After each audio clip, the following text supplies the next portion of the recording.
get in the seat. Offer available April 1st through 30th. Visit johndeere.com to find your local dealer. For complete finance details. This is McGruff the Crime Dog, and I need you to help me take a bite out of crime. Counterfeit products are popping up everywhere. Fake sneakers, fake cosmetics, and even fake pills. Crooks are selling counterfeit versions of just about everything. Last year, billions of dollars worth of counterfeit products were sold in the U.S. Sure, it may seem like saving a few bucks on the things you want isn't a big deal, but counterfeits are usually made in unsafe conditions, potentially using hazardous and even lethal ingredients that could harm you and others. And the money you've paid, it goes right into the hands of criminals and may support child labor, drugs, and even gangs. Smells like big crime to me. So if you still think buying fake products is harmless, think again. And remember, if you don't know where the products came from, how could you know where the money goes? You're smart, buy smart. Go for real. Learn more at mcgruffpsa.org. This message is brought to you by the United States Patent and Trademark Office and the National Crime Prevention Council.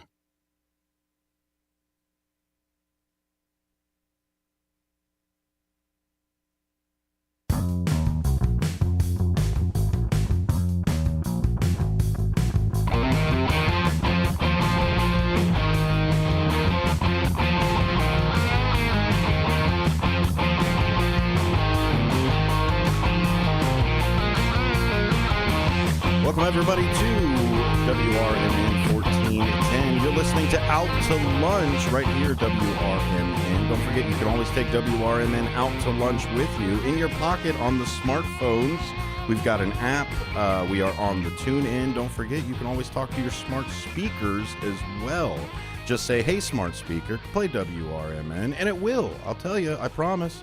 It'll be there. My name is Dennis Green. I will be your host for both hours today.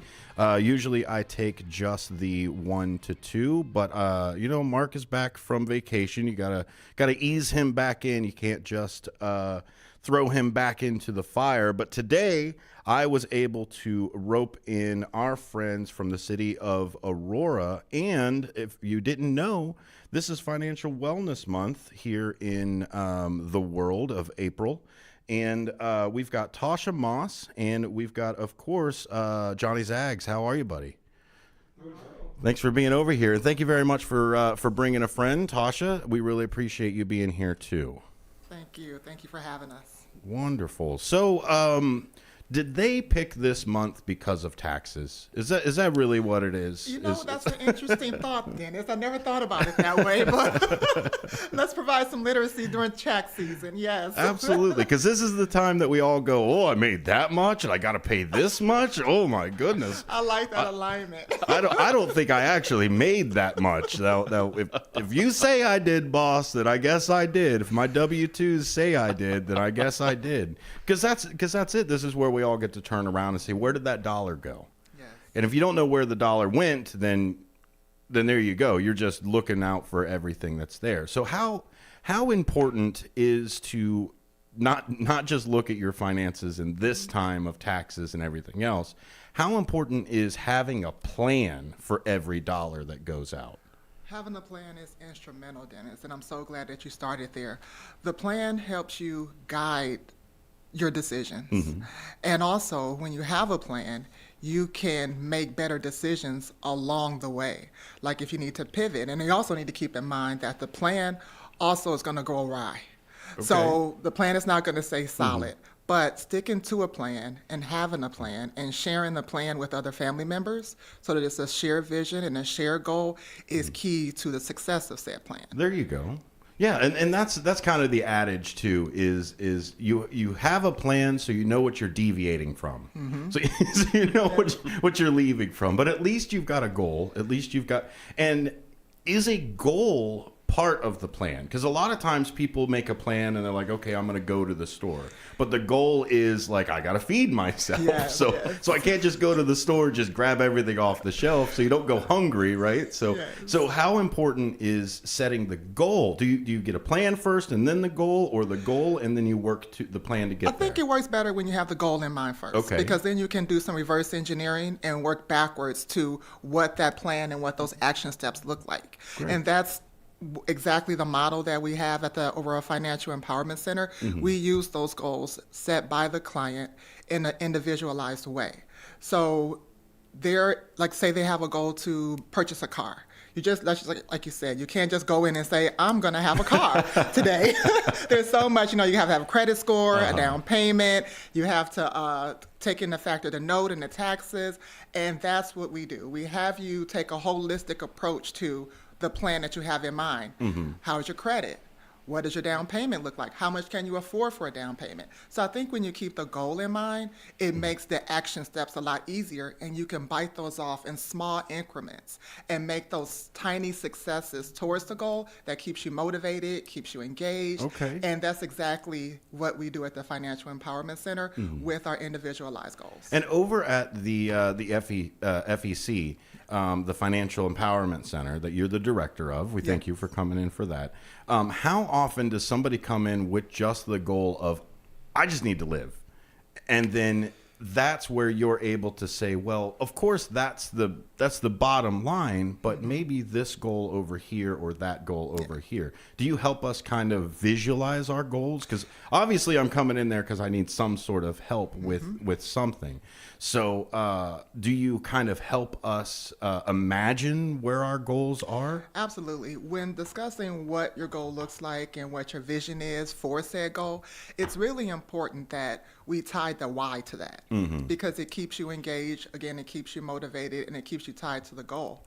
So when you're working towards that, it's more of laying out what this looks like. Is this a short-term goal? Is this a long-term goal?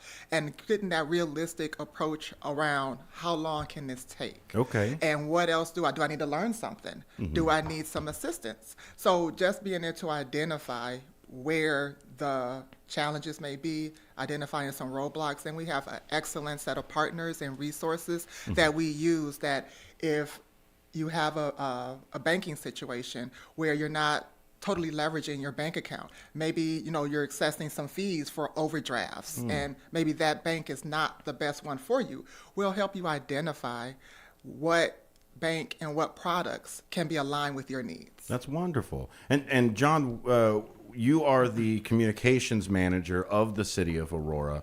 And how important is your job in this month of getting the awareness out that there is a financial empowerment center? I couldn't agree more. I think it's super important, and it's something that we're working on. We've been working on this months in advance, me and Tasha, very closely since I kind of assumed this position. And even before that, last year specifically, we did a good job at updating their website, getting more resources on there. That way people find it easier to access stuff like that. That's right, Tasha. You have your own website. That's right. It's cityofAurorafec.org. Yes. Okay. So that's a great spot to find everything you need to know on there. You could book appointments on there with the counselors. You could look at the free workshops that are offered. You can look at testimonials and stories from successful clients, and you can look at the total numbers that the FEC has done. So, hey, how much debt has the FEC helped residents get out of? So we leverage that website very much so. In addition to our social media platforms and the FEC, they run their own social media account. We kind of share things back and forth. But during this month and really all year round, it's important to promote financial literacy. That's one of the big, I'd say, PowerPoints of our mayor. When our mayor came into office and right at the beginning of the pandemic in 2020, that's when the FEC was established.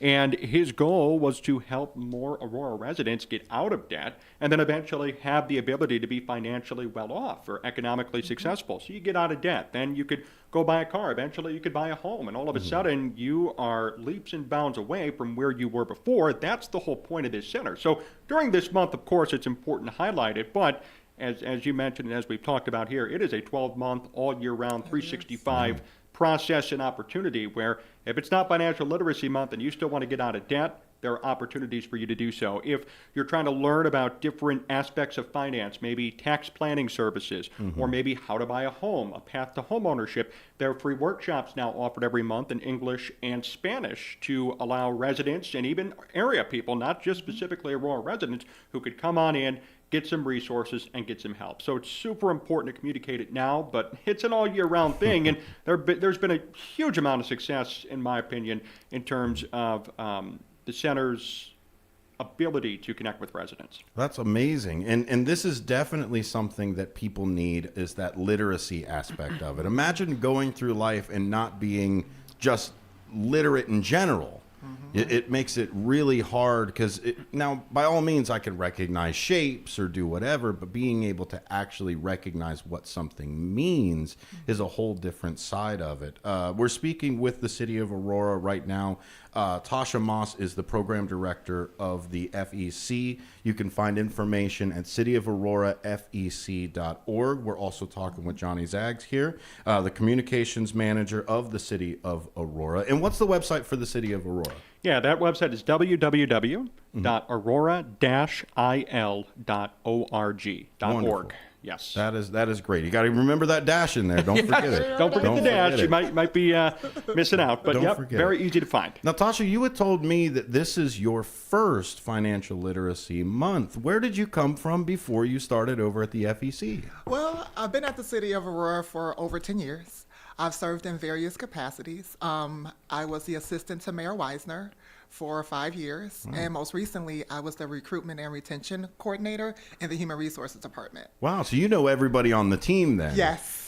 So did you get to go out and hand pick the FEC team members and then go, okay, well I'm going to build everybody who I work with? Well, actually, we're really lucky. We have a great team established already. When I got there, they received me with welcoming arms, and we've hit the ground running since I've gotten there in July. We have awesome partners in the Neighbor Project who provides our counseling services. Okay. They're our nonprofit provider. So yes, we hit the ground running, and we have been planning and drawing attention to our workshops and highlighting financial literacy and the importance of financial stability in our community since 2020. So really excited to continue to carry that torch. That's amazing. And when I come and see you, what am I supposed to bring? Just myself and my ideas? Should I bring maybe a financial statement? Should I bring my mortgage? You should bring your driver's license. Our clients have to be at least 18 years of age or older. Okay. And a commitment to working on their goals. That's amazing. So Okay. I need a commitment. I need your goals and your ideas. And I also need you to come back for several appointments so that we can check in. We Okay. have quantifiable and identifiable outcomes. And that allows us to address poverty strategies in a data management driven way. So we're very aggressive with that. Our population has a low to moderate income. We have a significant portion of our population that's low to moderate income. So addressing that in a proactive way is totally what we're aiming to do. And because you're part of the city, if somebody is in financial hardship, you've already got the whole list of all of the different city programs. So this isn't just somebody walking in your door and you go, well, look, buddy, you need help. Yeah. Like, I wish this is what we do here. We only go here. We only do this. But if anybody goes outside of your realm, you've got other people that you can send anybody out to. And that is exactly another part of the core model of the Financial Empowerment Center is integration. We integrate with other social services, and we integrate with community partners, and we integrate through, most recently, through educational institutions. Okay. So that diversity in our integration makes sure we address and we target and we're intentional about the population so that we are making an impact, so that we do have financial literacy and we do get the outcome of the financial stability that Mayor is intending for our community. Yeah, and you said it earlier, it's quantifiable. Yes. Otherwise, what's a plan, right? If I turn around and say, well, you know what, my plan is to retire with Beanie Babies. I still need to know how many Beanie Babies I need to have to retire. So it's back to that same kind of thing. If that was my goal, my financial goal is the, as I call it, the Antiques Roadshow retirement. I'll make sure that I have, you know what, if I collect enough junk, eventually something's got to be worth something, right? No, it's you got to have that plan of this is the time frame. And at that time frame, these are the numbers that we want to hit. So as the communications manager, you guys have a lot of those numbers too. How many numbers are you guys looking to grow or be a part of with this program? Yeah, 100%. And I think the main thing, and I know I sent you the press release ahead of time, and everybody, you could find it online too, because we put it out on the City of Aurora Facebook page. We have three main numbers that Tasha and I had discussed. Total savings, so how much have residents been able to save over time? How many people have we served? And then also the total amount of debt that's been reduced. And, as of today, it's literally right on the cusp of $3 million. Wow. That's $3 million of Aurorans who had debt. It's gone. Now it's gone. There is no more debt in their lives. That's Or, amazing. it's been slashed in a certain percentage. Now we talk about quantifiable. That's quantifiable. Yes. That is an immense impact on our community. Yeah. And I think it's just so forward thinking. And it's so different because other communities aren't doing this. I think they should because, let's step back for a minute, right? We talk about just people living at home, people having their home lives, going to work, coming home, family life, all those things. All of that is affected by your finances. If you're in a significant amount of debt, you're going to feel that pressure. You're going to be behind on your bills. You're going to have issues maybe with housing or with paying off certain bills. So being able to get out of debt, being able to get residents out of nearly $3 million in debt. Well, now let's look at the positive side of that. How many people's lives have changed now? How many people are not worried about their bills, being behind on bills, maybe losing their home because they're so behind? So it's really a life empowerment initiative. It's not just finance, because the finance part of it feeds into every other aspect of these people's lives. So when they come in, everything has changed as they go through the program, complete what they're supposed to do, and then live by what they committed to. Yes. Yeah, and that's really great. Go ahead, Todd. And I was going to piggyback on what John was saying. That's the generational wealth. We change the way that families have conversations around finances and also give them the ability to address short-term goals with long-term education. And it also changes the trajectory, of their family. Yeah. Because, like you said before, Dennis, not everyone had the benefit of knowing. They taught us how to add, they taught us how to, take care of other life skills. But financial literacy has been something that's been, unique to your family or your experience. So being able to provide that where we all have equal opportunity to progress together is extremely valuable to our community. And it's a very personal thing. Finances are very personal thing. That's why they call it personal financial management. It's there. It's not like John's financial management. I'm not sitting here going, okay, John, well, what do I got? But if you do run a business and things like that, you're a bit more open. But as far as the culture of a family's finances, it's usually one person who handles it, and then a second person that kind of knows what they do, and then nobody else. There's not a lot of, hey, by the way, I did really well this year, or you know what, I'm kind of struggling. Because I think a lot of it is embarrassment. When we don't know something, because let's take it back to just being illiterate in general, just not being able to read. That's incredibly embarrassing because we all assume everybody can read. So we all assume that nobody's struggling with their finances because nobody talks about it. So when I struggle with my finances and go, oh my gosh, I must be the stupidest person in the world. I hope I go talk to somebody and get some help. But what if they call me stupid? What if I go to the doctor and the doctor says, hey, dummy, stop eating all those cheeseburgers? But that's the help that somebody needs. Yes. And sometimes you do need that person to turn around and say, hey, not only are you unhealthy because of the cheeseburgers, your finances aren't healthy either because of the cheeseburgers. Exactly. Slow down a little bit. Now, how much do you try to play into, or I guess more easily put, is ease somebody into a financial change? Because a lot of times it's really hard to just, because when you change your finances, you change your lifestyle. Right. And if you change your lifestyle, your finances change.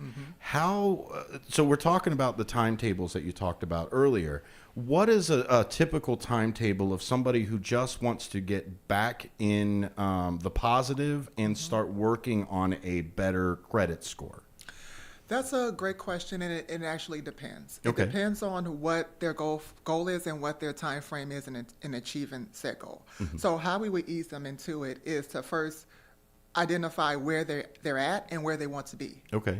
And once we identify that gap between where they're trying to go, we can set a realistic timeline for them. And it's also up to them, how aggressive do you want to be in attacking this goal. You know, sometimes you need to take bite-sized pieces off because you are changing from eating cheeseburgers to going and making that cheeseburger at home. That's true. That's true.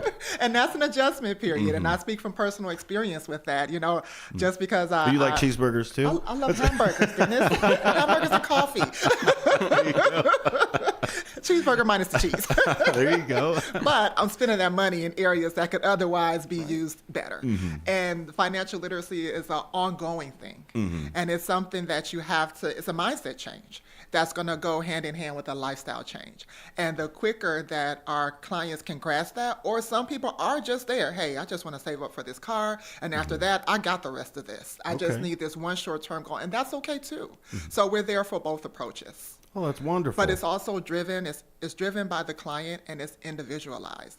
And another way we define our goals is also for our integrations as well as our clients. So on the client side, our counselors are trained. So when they're trained, we set goals for them as well. And their training allows them to be able to move people from where they are to where they want to be, and they are able to set those outcomes. So if a person increases their credit score by more than 20 points, that's an outcome that our counselors can count as a success.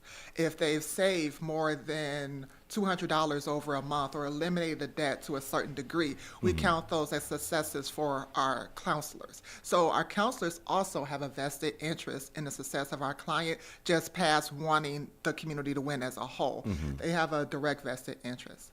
And on the flip side, our integrations, we are able to provide very detailed reports on how the impact is being made, what strides we were able to communicate to achieve with the client, and also if they're a referral partner or a coordinated case management partner, we can share those reports with them, and we can have a coordinated approach to helping the client that's receiving their social services as well as the financial empowerment. So it's a very targeted and intentional way that we try to strengthen the fabric of our community. That's amazing. And it all starts with information. It starts with where you're at. It starts with just that knowledge.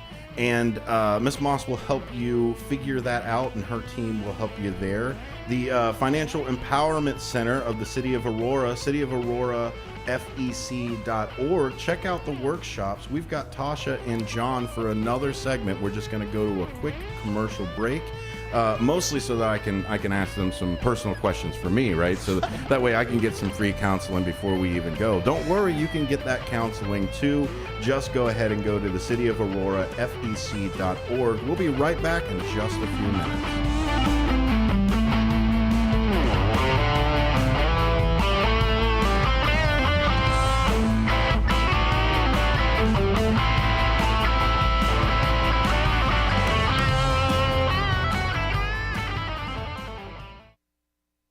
Is it noon already? Take your lunch hour up a notch with Out to Lunch from 12 to 2 p.m. right here on WRMN 1410 a.m. Unwind with the perfect blend of soothing sounds and lighthearted conversations that'll make every bite taste better. Whether you're in office or out on the town, let us serve up the best in radio company. Stream on the go with our app on Google and Apple. Because lunchtime is your time. Out to Lunch every day from 12 to 2 on WRMN 1410 a.m., the talk of the town. From morning coffee to your evening commute, WRMN 1410 AM is here for you. The faithful friend that brings you local news, timely topics, and the friendliest voices in the Valley. Stay informed, entertained, and engaged with our full lineup of shows, streaming all day, every day at WRMN1410.com or on the WRMN app. Wherever you are, we're right there with you. So why switch stations? Stick with the one that has it all. WRMN 1410 AM, your daily companion, your constant conversation. Over the years, you've brought them into your home. You were prescribed opioids after the C-section, when Dad injured his back, when your basketball star tore his ACL. Opioids helped with the pain, and you held on to them just in case. But did you know holding on to unused opioids puts your family at risk? Opioids are powerful pain-reducing prescription medicines, but most people who are prescribed opioids don't finish their prescriptions. So millions of unused opioids are sitting in homes across the country. And tragically, more than 100 Americans die every day from overdoses involving opioids. What can you do to protect your family? Remove the risk of unused opioids from your home. Pills, patches, or syrups in drawers, purses, and cabinets, anywhere they might be hiding. To find out how to dispose of them properly, visit www.fda.gov/drug disposal. Columbia College of Missouri Elgin campus is intent in their commitment to open doors and support those who strive for excellence. Too many people have been made to feel that higher education isn't a place for them, that it is someone else's dream. But Columbia College of Missouri has changed all that. With individualized attention and ongoing support, Columbia College knows a future built by you is a future built for you. Columbia College of Missouri Elgin campus, your new starts now. Visit ccis.edu. Golden Corral Buffet and Grill, 154 Gary Avenue in Bloomingdale is open. Golden Corral's legendary Endless Buffet has a variety of delicious favorites and new menu offerings for breakfast, lunch, and dinner. Guests can choose from over 150 items, including grilled-to-order sirloin, pork, seafood, as well as old favorites like fried chicken, meatloaf, and mac and cheese. Golden Corral is the only one for everyone. Visit goldencorral.com. As the Elgin Police Department continues to participate in the Distracted Driving campaign, they wanted to share some tips from the National Highway Traffic Safety Administration website regarding safe driving. If you are expecting a text or need to send one, pull over and park your car in a safe location. Once you are safely off the road and parked, it's safe to text. Designate your passenger as your designated texter. Allow them to access your phone to respond to calls or messages. Do not engage in social media scrolling or messaging while driving. Are you struggling not to text and drive? Activate your phone's Do Not Disturb feature or put your cell phone in the trunk, the glove box, or the back seat of your vehicle until you arrive at your destination. Remember, the Elgin Police are conducting directed patrols to enforce distracted driving violations. Just drive and stay safe. A message from our friends at the Elgin Police Department and your friends here at WRMN AM 1410 and 96.7 FM.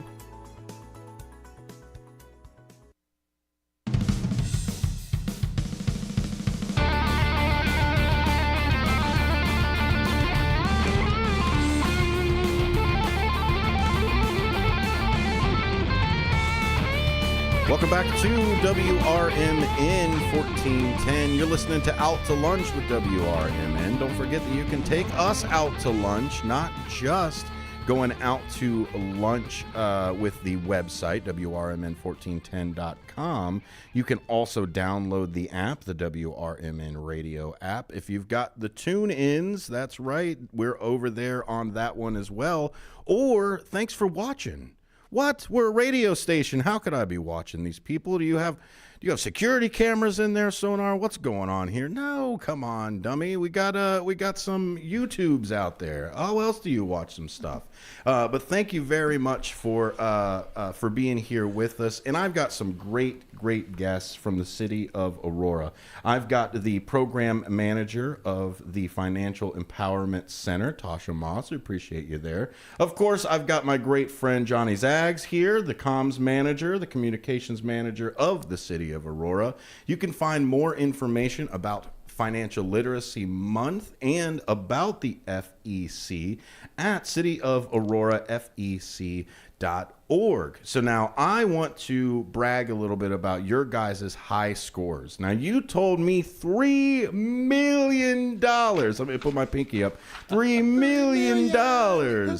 That is amazing. And that is what I was talking about on the break, is that's money that went back into the city of Aurora. Now, we all talk about, we've all borrowed money before. Now, unless you're Dave Ramsey. Dave Ramsey doesn't borrow anything. He just saves. Spend anything. Yeah, or spend anything. The guy eats rice and beans every single night and says, you know what, this is what I've got. That's just the way the guy goes. All debt is bad. But you know what? Sometimes we have to have that. You talk about your car. You talk about the other large purchases in your life. Maybe not just a car, maybe just your house. Mm-hmm. Now, I know a lot of us are renting nowadays, but those are still debts that occur. And what ends up happening is you get in this interest cycle where I've already paid off the money that I've borrowed, but now I'm paying off the interest. And it, by all means, look, you let me borrow some money, so let me give you a little bit more back. But a lot of times it's borderline predatory to that point. I mean, we've passed laws in states and federally for the quick cash type of guys and said, no, that's predatory. We can't be doing that. But then you turn around and you look at student debt and say, well, how is that not like to that point? So when you guys helped the citizens of Aurora and the people in the city, what kind of people and where at the spectrum did you help? Was it more of the more affluent people, or was it more, like you were saying, more of the lower income side of it? It was a range of both, but mostly the low to moderate income. And you make a really good point about the interest and the money that's now able to stay in Aurora. And in the interest of strengthening families' foundations, I feel like we've changed the trajectory of a lot of families' futures. And you were talking about generational wealth. Yes, and equip them with some tools and some language to wrap around changing the family's mind around goals. And the community development piece is that when people have better financial literacy and better financial stability, they also become better financial customers, which contribute to the overall ecosystem of our community. Yeah, you don't get a good credit score by by jumping out of your debts, right? You get a good credit score by, look, let me borrow something and let me be a person in good standing for you. Yes, and they become, financially stable customers, which directly contributes to the overall economic development of our community. So you're spot on with your assessment that interest that they've now been able to eliminate, and the money that they're now able to reallocate to things they may want or need, or set some new financial goals is all value. Absolutely, because money is the exchange of goods and services, right? That's what we do here. And if I'm sending the money out to a no-named place that doesn't care if I get it or don't get it, all they're going to do if they don't get my money is just tack on more debt, right? That's all they care about. Right. But if I don't pay my landlord then doesn't have their income, and they're not able to pay something else. So it is a spiral. Yes. So the more that you get more people financially stable, the better like you said, the better the entire ecosystem does, because now if I pay my landlord, I'm paying my credit cards off, I've got a better credit score.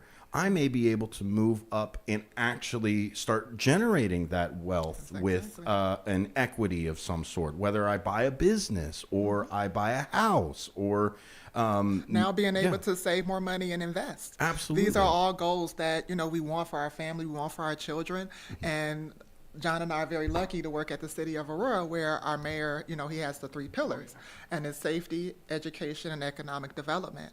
And the Financial Empowerment Center falls up under the safety pillar. Oh, I would have said education too. Well, education is, that financial safety is what's important. And it's not only the education, it's the safety. Because what good is the education if you don't do anything with it, or you don't know what to do with it? There you are. So that safety piece is very integral to strengthening the foundation and the fabric of our community.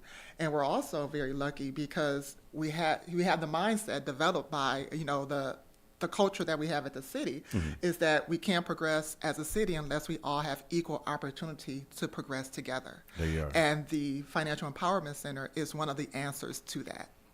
Now, John, progressing as a city, that is such a great goal, because you're not progressing as a block. You're not progressing as an individual person or a business or an organization or anything like that. You march as a city, because I love that word ecosystem, because that's a lot of what a city is you lay down the foundations. You say, I mean, even then, we sometimes I like to get a little too political with things, but at the end of the day, a republic is a group of people that all agreed on these laws. Yep. So that's what a city is down the road. And if my neighbor is struggling, it's just like their house is on fire. Yep. The longer that their house burns, the more in danger my house is. So why not get a bunch of buckets or call the financial fire brigade to come in and help you out? So you can always go to the City of Aurora, fec.org, to look at the workshop times and to also register. They've got a nice QR code down there at the bottom. Let me show the screen real quick for those of you that are watching. And it is the downtown. You're on 712 South River Street in Aurora. But you guys have an open house at that place, April 26th, I believe. Yes, we do. It's at 8:30 a.m. and we're inviting all of our community partners out, non-for-profit community organizations. We would love to share with you how integrating financial empowerment services into your social services will strengthen the impact of the outcomes of your clients. We want to progress together as a city, and we feel like integrating financial counseling into what you're already doing so well is a win for all. That's wonderful. And John, what actions are you guys doing with the FEC to help find those partners? Yeah, we're doing a lot of things. Our biggest push is social media and the press tour, really. Starting with you, we're going to be on a couple of other outlets as well throughout the month. But, having the opportunity to kind of use our social media platforms as a bullhorn for the entire city. I know we talked about it a little bit last time. We're approaching 75,000 followers on Facebook. We certainly have a growing and dedicated Instagram and LinkedIn, a really big LinkedIn following now, in addition to Twitter. So, we're doing our best to push it out on all four of those platforms. We had a specified post that went out right on April 1st to welcome everybody to Financial Literacy Month, big celebration. And in terms of this specific open house and the workshops as well, we do maintain the website. So we rebuilt that website from scratch early last year. And then we added the workshops and all of that into the tabs and into the mix this year. So that website just continues to grow with so much information. It's always updated, so you won't find any old or outdated information. We update it very regularly. And you could always call the FEC as well, and even on the city website, if you go to aurora-al.org and maybe forget about the FEC one, there are still some links and some verbiage on there in terms of what is the FEC. Oh, okay, here, you want to learn more? Go to the FEC website. It's a subsidiary of the city, and we can all work together to figure out how we can help you. But, getting the word out to the public is super important, and I think another thing that's really important with that, too, is that it's English and Spanish as well, especially those workshops. Aurora has such a strong Hispanic Latino population, over 40% of the city. Wow. And I know a lot of Elgin is also Latino and Hispanic. So having the opportunity, and as Tasha kind of talked about, the equitability piece where, hey, if you don't speak English as your first language, that's okay. We have Spanish-speaking counselors available to help you out too. And a lot of the clients have also been Hispanic and Latino who've come in who can't really speak English that well. It's not their first language, so we give them an opportunity to still help them achieve their financial goals, even though there could be a language barrier in the beginning. We have Spanish language counselors available who are right there with them to help them out every step of the way as well. Valeria is super helpful. I love Valeria. She's one of the top counselors over there at the FEC, and she's helped out a lot of people just on her own individually because she does speak Spanish, and she does a really good job at interacting with clients in the area. That's wonderful, because that's what I really appreciate about what you guys are doing at the City of Aurora. Is it's not just the vehicle, it's not just the message. You guys do a really good job with tailoring the messages so that they're understandable, but you guys have the vehicles to get there. Not only the language vehicles, English and Spanish as well, but you've got multiple different places, the website, the social media. As new information comes up, people are able to stay informed with that side. So Tasha, on that same vein, how often, let me kind of rephrase this, is financial literacy more of a, here are the cornerstones here, and don't worry about whatever the else of the economics is going on. No, these are the cornerstones that you need to worry about. Or do I need to kind of play in a volatile type of ecosystem? Or is it, nope, these are the core principles, stay right here? Or, when this is happening, this is the direction you go. When this is happening, that's the direction you go. Or is it more about just these core principles? We have the four core principles. Okay. And when we are addressing financial literacy, we are looking to provide that cornerstone of increasing and improving their credit score, Okay. lowering or eliminating debt, starting or increasing savings, and establishing and maximizing your bank account. Okay. So those are the foundational things that we work on with our clients, and those are the things that we count as successful outcomes as our counselors work with our clients, so that they both have skin in the game, so to speak. Okay. So those 4 things are the things that we count and we establish with setting the goals, because those are the foundational things that you can use over and over and over again. And as you get into whichever vein that your goal aligns with, there is a education that you'll receive, terminology, goal setting, and the tiny accomplishments that you set on your individualized plan. And this isn't just, I go in, I talk to you, you hand me a piece of paper and says, follow these rules and you will be financially literate. It's you guys, you take the time and the days multiple times. And it's always free. And that's one thing we're extremely proud of. Wonderful. Is that one of the core models of the Financial Empowerment Center is that it remains a free public service. That's great. So that's the part, and you can come back multiple sessions. There's no income threshold. So we're very proud to provide a program that is able to be taken, that people can take advantage of. With so many predatory lending practices and scams out there, it's nice to be able to turn to the city as a trusted resource to be able to navigate those things. And I'll throw a shameless plug in, is that we're the first and still the only FEC in the state of Illinois. Wow, that is amazing. And we've been designated as an expert partner. Wow. And so as an expert partner, we're able to mentor new FECs that are coming in and want to do the same thing for their community. So we're extremely proud of our progress, and we're looking really forward to the future. So you are the model. We are. You look. Hey, you want to know how this works? You go to cityofauroraFEC.org. Otherwise, you know what? I guess you're gonna have to make your own program. Yes. As it goes. How important is the FEC to spread to other cities? So you're obviously your neighbors, just your immediate neighbors in the city itself, they benefit from the ecosystem being healthy, the financial ecosystem. How important is it to actually expand this program to other cities?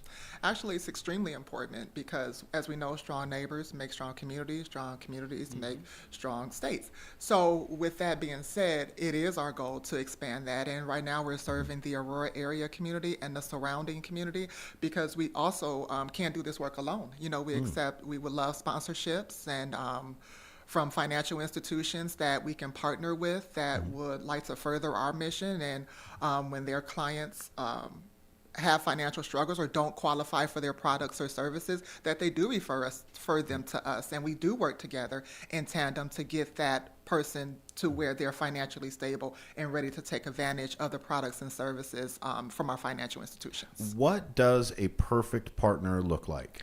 A perfect partner looks like with a nice beard. Maybe they're wearing a hat. The perfect partner looks like having a social service that can benefit from financial literacy. So, for example, if you're affordable housing and you're on rental assistance, that would be a perfect partner to be able to establish and sit down with that client while they're receiving the rental assistance, to be able to identify ways that they can reduce their debt, budget better, make some better decisions with money so they don't wind up here again so quickly. Okay. So those types of integrations are ideal for us. Okay, so you're looking at not just organizations, but also the private side of things too. And on the organization and business side, we would love to work with businesses and companies to help the education of their employees. There you are, yeah. So that they can establish good money habits, they can do more with the checks that they receive from the employer, and in turn the employer is again contributing to the community development and the furtherment and investment in their own employees. That's amazing. So it's twofold. So these workshops that you guys have, you have them year round as well. Do I have to register on the website to get in, or can I just say, you know what, that's the time and I'll show up?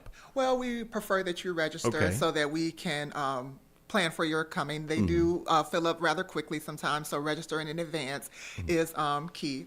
You'll also find there's learning outcomes, so you'll come in. As you look at the website, you'll know what you're getting, what you plan to leave the workshop with, and if you're interested in taking those goals further, set an appointment with us right there. We're in the same building right on the first floor. So the workshop is a way for community outreach, marketing, to be able to identify some help within the community for free. If you just need the information, we want to be that trusted resource for you. And at the same time, once you've taken the appetizer, so to speak, which is the workshop, if you want a full meal, which is financial literacy and individual financial counseling, certainly set an appointment with us, and we'll get to work on that right away with you. So you're downtown on South River, River Street, right? Yep, there it is. Do you take this show on the road? You were talking about how maybe a partner and say, hey, okay, well, can we talk to your employees? Do you have a program where if I have a conference room that I can essentially usher my employees over and do a one-on-one on that side? Absolutely. That is one of the 3 ways that we integrate. Okay. And we would call that a co-location. Oh, okay. So, and it can work both ways. We can have a counselor on site at your establishment at a certain time. If it's a lunch hour and the appointments are set in advance, we know exactly all we need is a quiet room, some Wi-Fi, and some privacy. Okay. And we're able to deliver those services. It could be, we can come on a reoccurring basis, or we can have, 2 or 3 days already set aside for a particular organization. So we love to partner in that way, and that's exactly where we're looking forward to expanding in the coming months, is to partner with our businesses and work more closely with organizations. No, that'll be great. And obviously, John, that's part of your communications outreach as well. Are there any other programs other than the FEC side of everything that will do I can't necessarily say house call, maybe a business call? Yeah, here in Aurora, as we had kind of discussed earlier, our mayor is all about economic development. And when we had kind of talked last time, too, we had mentioned a couple of other nonprofit arms and also organizations affiliated with the city that help out in terms of business development, in terms of businesses, and then in terms of personal finance as well. So Invest Aurora is the nonprofit arm of the city that helps businesses build up and become a business. Really, you walk in with an idea, and it goes from idea all the way to opening the door. Invest Aurora is there every step of the way. They could even help you identify grants. Maybe you're a specific type of business and there's federal money out there or state money out there to help you get your doors open. Well, that's available, and they do a great job at showing you how to apply for those grants, how to identify them, and then also how to identify potential space, potential areas within the city that you could open up a business or open up a location. All of those things fall under Invest Aurora. And then as city-specific departments, the Mayor's Office of Economic Development, they do an outstanding job over there. I'm going to continue to plug them. David Debo, the executive director, and Trevor Dick, the assistant director, and their team, they are phenomenal. We just put out, actually, a huge request for proposals for our Broadway area in downtown, which is Illinois Route 25. There are multiple buildings there that we're looking to redevelop and looking to find some partners to redevelop into restaurant spaces, bistros and cafes, even pharmacies in some cases. So that just got put out, and that was all they're doing as well. So they do a really good job at trying to attract corporate partners or attract businesses to come to Aurora, to come to the downtown area, to come to the far east side, west side, and open up a business. So they work with a lot of entrepreneurs or a lot of businesses in terms of what else do I need to do to get ready? Maybe some permitting needs to happen. Maybe they can help them find a space, or they have partners that they work with, the Mayor's Office of Economic Development, private partners, public partners, who try to identify areas in which businesses could open. So it all just goes back to what the mayor's all about, which is economic development. And I said this last time, and I'll say it again. Under his watch, in his administration, the past 7 years, there has been more economic development in the city of Aurora than compared to the past 60 years combined. Wow. Under him. And this is even a part of that, I would say, because when you have citizens who who are able to pay their bills, or able to have some money left over. We talked about keeping it within the city, but that also allows for businesses to be open. That allows for people to go to the Paramount Theater on a Saturday night and then go to a restaurant downtown and spend money there. So all the money stays within the city of Aurora's financial ecosystem, and all of these different arms of the city, which the mayor and his team is heavily invested into, whether it's resources and money, allows for more people, allows for more citizens to get out of debt, to be financially smart, and then to actually make a name for themselves and their families, be able to be stable, be able to go out and spend money in the city and keep everything here. So it's a concerted, trickle-down kind of ecosystem-type effort where all these different forces are working together, but they're all working together for one goal, and that's to keep Aurora moving forward, keep Aurora thriving. One Aurora. Hey. And all these different entities certainly encompass that One Aurora mindset of we're all working together to keep this city great and to keep it moving forward and to keep everything working well. And I would say that it has been a huge success, especially the FEC and what they've done. And then you combine that with the corporate end of it, maybe, you know, like the Mayor's Office of Economic Development or Invest Aurora. There is so much finance and money and just different things trickling all over the place in Aurora. It's because of institutions like this. It's because of the mayor's development and the mayor's vision and the mayor's investment in things like this too. So it's really exciting. It sounds like it's more about the flow of money than it necessarily is about the pooling of money as it goes. We've been speaking with two great representatives of the city of Aurora, Tasha Moss, program manager of the Financial Empowerment Center, and also John Zagul. I'm sorry, I was just leaning too hard on that, Johnny Z. But you can go to City of Aurora FEC.org. Check out the open house that's happening on April 26th, Friday. That starts at 8 a.m. What is on the horizon? What does the next year of the FEC look like? Well, the next year is so promising for us, and we're super excited about it. We're going to hone in on continuing to improve what we do well, and that's spreading financial literacy. We would like to deepen our integrations with the partners that we've already have and look to how do we be innovative to add more partners to that list, and that would be businesses, organizations, and community or our community partners. We would also like to invite sponsors, you know, to help keep our program going. So you can reach out to me and we can find a way to mutually benefit the sponsorship. And also, if you would like to complement your programming by leveraging our program and our services, we're always looking to collaborate. That's great. City of Aurora, FEC.org. In the last couple minutes, who are we shouting out? Come on. You guys have a great team out there. I would love to shout out my FEC team. They have been so instrumental in not only getting me acclimated to my new role. They did a phenomenal job holding things together and holding things down while I got acclimated over those 7 months. And now that we're moving together more as a cohesive team, I have Valeria, I have Taisi, and Rosie. And I also want to shout out my innovation and strategy team, Martha, and also April and Lizette. Thank you guys so much for all that you do for me. That's wonderful. Go ahead, John. Yeah, I don't have too many shout-outs. I just want to say thank you to you, obviously, for letting us come here. Absolutely. And really a big shout-out, obviously, to the mayor, Mayor Richard C. Urban, Alex Alexandru, Alex Voigt, Maria Lindsay, the entire mayor's office team, because at the end of the day, you know, had they not supported this, it frankly wouldn't have happened. So they've done a really good job at supporting this, at supporting economic development and financial literacy from the first day of his administration to today, and hopefully moving forward. They've done a really good job, and I want to give them a shout out, and shout out to all of our communications and marketing people. My Chief Communications Officer, Tony Martinez, I'm sure he's tuning in, and our team up there as well. Everyone's been doing a great job, and you know, things are moving forward at a really good pace in a really good way. Between this and just the city at large. It's really thank you very much for being here. If you want to know more about the city of Aurora, aurora-il.org, I believe. And then, of course, City of Aurora, FEC.org. You're listening to Out to Lunch at WRMN. We'll be back with more Out to Lunch. I believe Ben's going to be zooming in with us.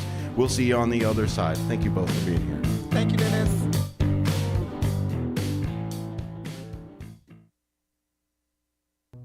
If you're not sure what to have for dinner, the Seven Dwarfs restaurant on the corner of Roosevelt and President in Wheaton has you covered. Their huge menu is sure to satisfy everyone. Enjoy the diner-styled atmosphere that's been serving up tasty food since the 50s. The Seven Dwarfs has lively decor and delicious entrees. They offer a hearty breakfast, plus 3 or 4 lunch specials daily. For dinner, it's all-you-can-eat fish on Fridays. And remember to try their barbecue ribs. Visit sevendwarfsrestaurant.com today. The Triple Berry Cafe of Crystal Lake offers incredible breakfast and lunch options for you, and now the coffee bar is open for you to enjoy. Stop in and enjoy a relaxing cup of coffee in a peaceful setting, and if you're hungry, the Triple Berry Cafe is ready to provide you with homemade goodness. Enjoy omelets, skillets, pancakes, crepes, waffles, and much more for breakfast. Stop in at the Triple Berry Cafe for lunch and enjoy signature sandwiches, burgers, wraps, salads, and healthy options are available as well. Triple Berry Cafe, just off Randall Road in Crystal Lake. Now with a coffee bar. Your hometown radio station since 1949. We are WRMN AM 1410. Elgin time, 1 o'clock. With your AM 1410 WRMN Newsflash, I'm Sean Kernan. Brought to you by Prevnar. The City of Elgin is inviting you to attend 2nd Annual Elgin Earth Summit, a community fair event to promote sustainability and foster community engagement. During Earth Month, the event will be held Saturday, April 20th from 9 a.m. until 1 at the Heritage Ballroom at the center of Elgin, 100 Symphony Way. If you're planning a home repair project, make sure you apply for a city building permit. A building permit's important to occupant safety and ensures work complies with city code. You can find out more by contacting the City of Elgin. You have until Monday, April 15th to request a tree for spring planting with the City of Elgin. Elgin's tree planting program helps sustain neighborhood forests and provides value to properties. Residents can request the tree to be planted by the city or can plant the tree themselves. Make your request at cityofelgin.org/tree planting. With your AM 1410 WRMN Newsflash, I'm Sean Kernan. Macy's VIP sale is here. Use your coupon or Macy's card and take an extra 30% off the latest spring looks from top designer brands. Plus, get 15% off go-to beauty, skincare, and fragrances. Macy's Star Rewards members earn on every purchase, except gift cards, services, and fees. More at Macys.com/Star Rewards. Savings off regular sale and clearance prices. Exclusions apply. Progressive asks, what do a late-night pizza craving, Pizza place. Can I get 1 large pepperoni pizza? a newly licensed teen delivery driver, a guaranteed delivery time or its free offer, and your front fence have in common? Uh-oh. That's my fence! They can turn your stomach upside down in under 30 minutes. I'm still getting a tip, right? Bundle your home and auto with Progressive for great savings and round-the-clock protection. Progressive Casualty Insurance Company, affiliates, and other insurers. Not available in all states or situations. Over the years, you've brought them into your home. You were prescribed opioids after the C-section, when Dad injured his back, when your basketball star tore his ACL. Opioids helped with the pain, and you held on to them just in case. But did you know holding on to unused opioids puts your family at risk? Opioids are powerful pain-reducing prescription medicines, but most people who are prescribed opioids don't finish their prescriptions. So millions of unused opioids are sitting in homes across the country. And tragically, more than 100 Americans die every day from overdoses involving opioids. What can you do to protect your family? Remove the risk of unused opioids from your home. Pills, patches, or syrups in drawers, purses, and cabinets, anywhere they might be hiding. To find out how to dispose of them properly, visit www.fda.gov/drug disposal. Progressive presents the Sports Flash on News Talk Radio 1410 WRMN. The White Sox picked up their first win of the season, 3-2 the final over the Braves on Tuesday. The Sox put up the winning run in the bottom of the 8th. Atlanta countered with a run at the top of the 9th, but Michael Kopech able to shut Atlanta down. Garrett Crochet earned the win. He went 7 full, 1 run on 3 hits, 1 walk, 8 strikeouts. Big win for the Cubs at home against Colorado on Tuesday, 12-2 the final. Seiya Suzuki hit a 2-run shot in the bottom of the 1st. Chris Morel hit a solo shot in the 3rd. Garrett Cooper ripped a 3-run shot in the 6th, and then Cody Bellinger hit a 2-run drive in the 7th. The Blackhawks fell 2-1 last night on the road at New York. The Islanders scored both goals in the third period. Chicago's only goal was Jason Dickinson's 21st of the season. It came 7:49 into the first period. Bundle auto and home, renters or condo, and save with Progressive. I'm Chuck Sanders on News Talk Radio 1410 WRMN. The results are in. In a nationwide double-blind taste test, Applebee's Classic Buffalo Boneless Wings reigns supreme as America's favorite boneless wings. To celebrate, Applebee's is offering boneless wings for 50 cents each for a limited time. Available for dine-in, to-go, or delivery. Head to your neighborhood Applebee's or visit Applebee's.com or mobile app to celebrate with this unbelievable deal. Price, participation, and selection may vary. Now that's eating good in the neighborhood. Sponsored by Applebee's. Attention landowners. Got big plans for your land? Tackle all your spring projects with a powerful John Deere machine. And now with 0% APR for 72 months on select compact tractors, riding lawnmowers, and Gator utility vehicles, plus up to $2,000 off select compact tractors. It's never been easier to get in the sea. Offer available April 1st through 30th. Visit johndeere.com to find your local dealer.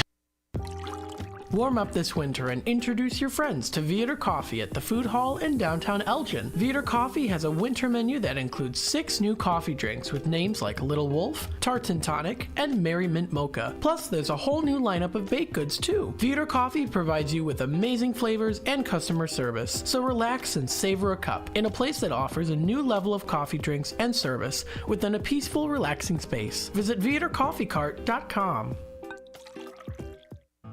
Hit the open road and experience the fresh air of Wisconsin at the Grand Stay Hotel and Suites in Mount Horeb. This award-winning hotel is just outside Madison. Mount Horeb is known as the troll capital of the world. Families can go on a troll hunt through the historic downtown or check out Cave of the Mounds just minutes down the road. The Grand Stay offers a beautiful pool and a hot tub with year-round fun. Visit grandstaymounthoreb.com today to schedule your visit.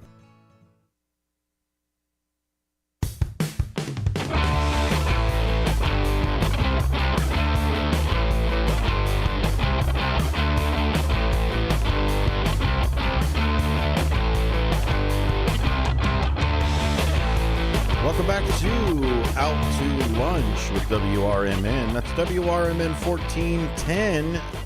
That's on the dial, 1410. We didn't just pick a bunch of numbers to do it. Although the Studio 14, is 14 Douglas, right here in the heart of Elgin.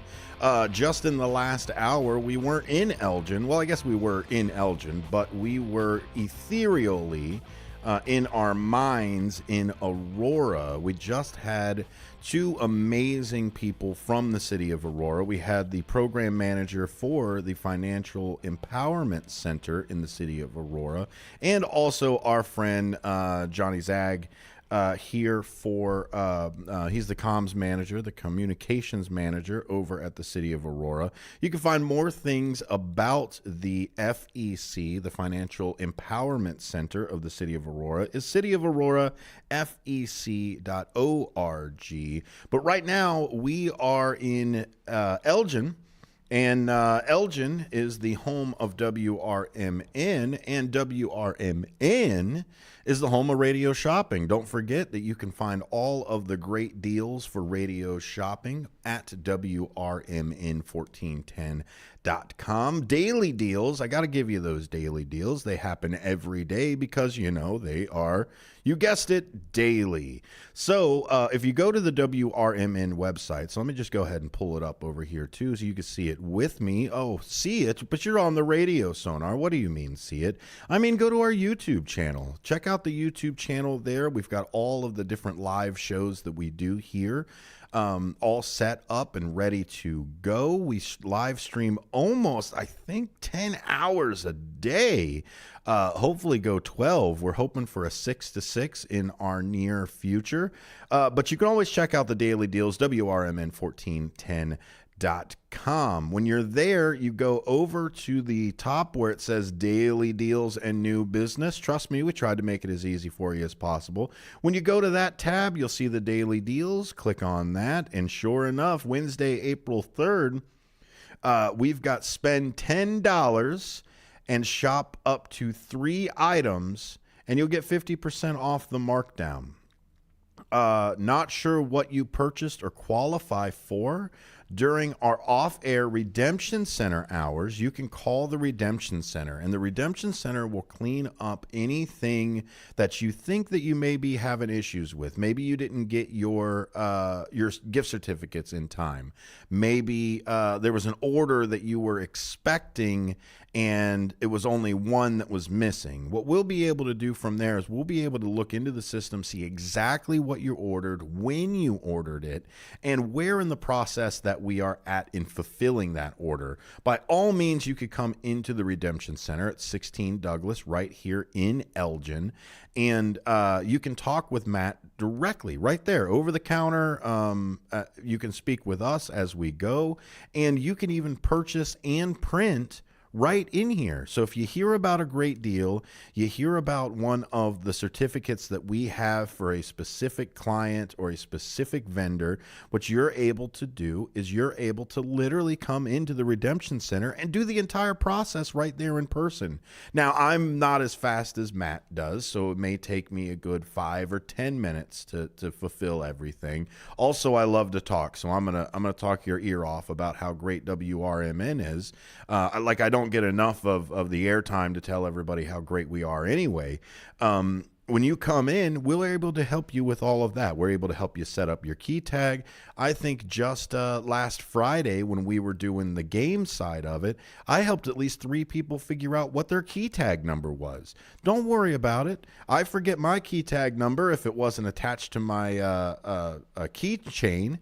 I would forget it, or I'd have to look it up almost every single day, because that's how often I browse through the inventory.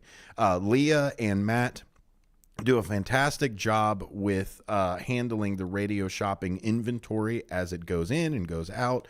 Leah is always out trying to vet our vendors, make sure that we get new, fresh vendors that come in, and make sure that the quality of the gift certificates are the way that you want it to be. Remember, at the radio shopping show, we vet all of these. This isn't just somebody who knocks on the door and says, hey, we want to be part of the radio shopping aspect of it. Leah goes out to the venue, goes out to the actual business, and talks with the ownership, talks with their sales team, and figures out what kind of deals that we can bring you, the listener, so that you can get the best deal that you can. The way I kind of like to put it is you're already going to be doing these things anyway. You're already going to be doing car maintenance. You're already going to go out to eat. You're already going to go see some of these shows at Zanies or the Egyptian Theater or any of the other great places that we have. But what you're able to do is you're able to save those $3 or $4 for each one. Now, you turn around and say, oh, well, so I went $3 or $4, but it's $3 or $4 off of a $10 deal. So a lot of times we've got $10 of value for $6. Now, what that does is that builds in your travel. That's how I look at it. If I'm already going to drive out there, I'm already going to be a part of something, I'm already going to be over there, I might as well look and see if there's something that we can do. We've already got a caller right now. Thank you, caller, for coming in. What's your name? How are you? Hello. Hello. Yeah, 101-484. Give me just one moment, sir. I'll go ahead and log into my system here. Okay. How are you? How have you been? Do you have a good Easter? Yeah, and just looking at the snow coming down. Huh? Oh, absolutely. I guess we're having the March weather in April now, huh? That's it. I mean, what is it? We get. I thought it was supposed to be April showers. I didn't think it was supposed to be April flurries or April what have you. Right? I'm trying to get these Mayflowers started up, and they're all freezing. Yeah. Well, at least it's not sticking anymore, so it should be. Yeah, but it's just a reverse of the weather this year. So it's just, that's it. Well, hopefully you're nice, warm, and toasty, and have a good warm cup of something next to you. What was your key tag number again, sir? 101-484. 484. The 101-484. I've got you here, Ron. What can I get for you? Yeah, I'm interested in the specials today. Yeah, let me tell you a little bit about them. So what we've got is, as far as the daily deals go, spend $10 and shop up to 3 items. Let's see here. I think that's a 50% markdown at that point. So if you spend at least $10 on 3 items, I think we'll get you for a 50% off markdown.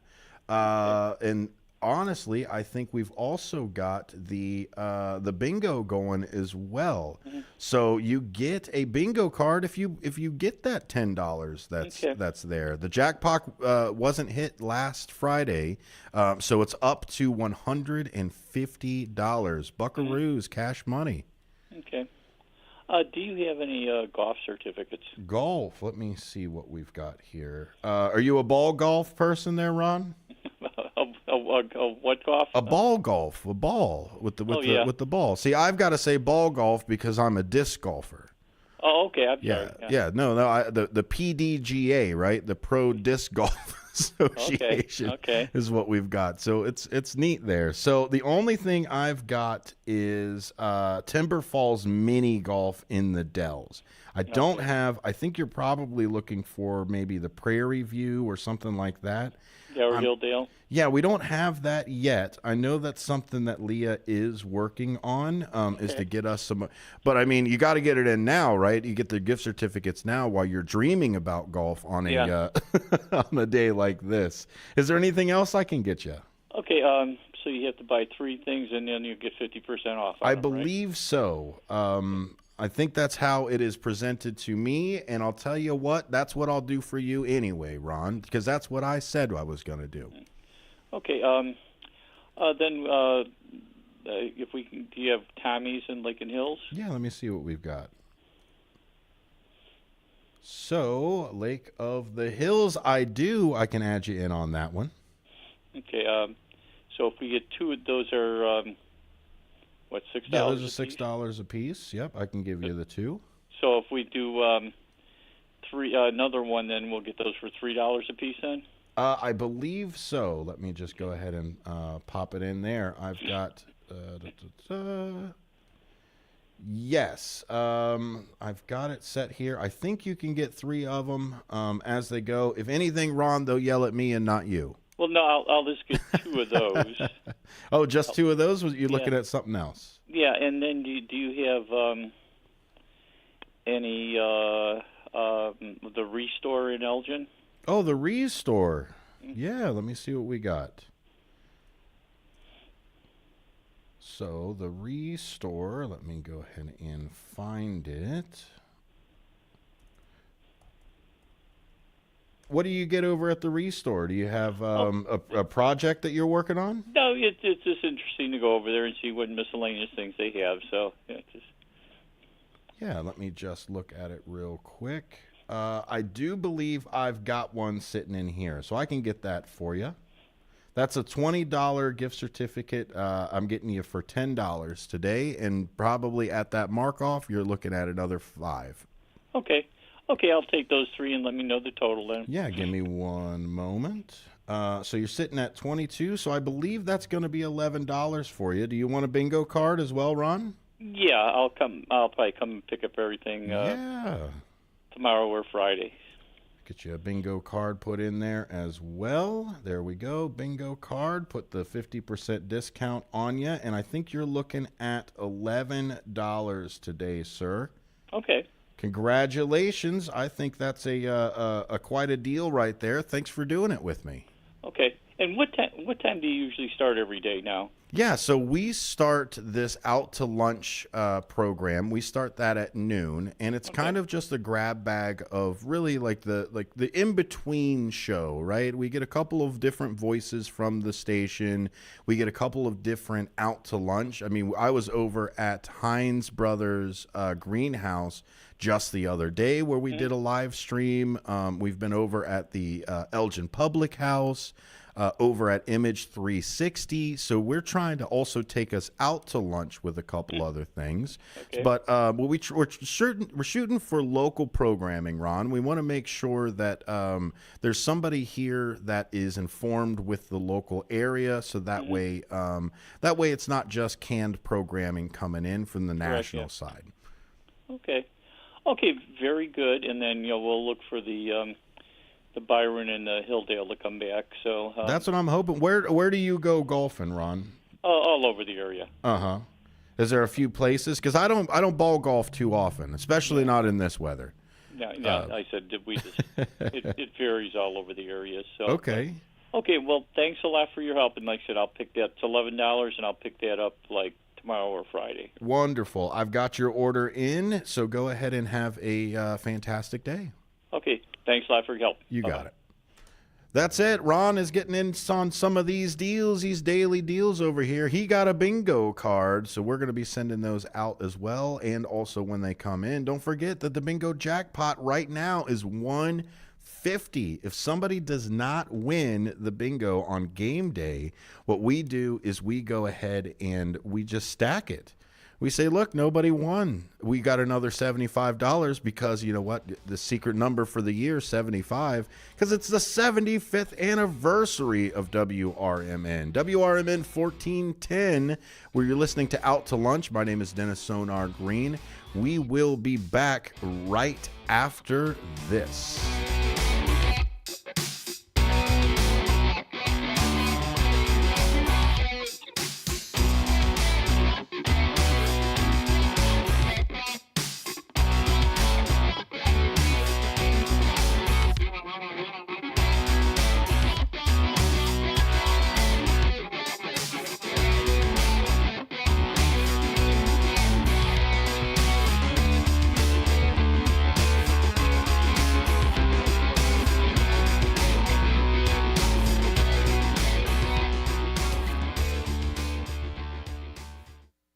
Let me tell you a story about Bill.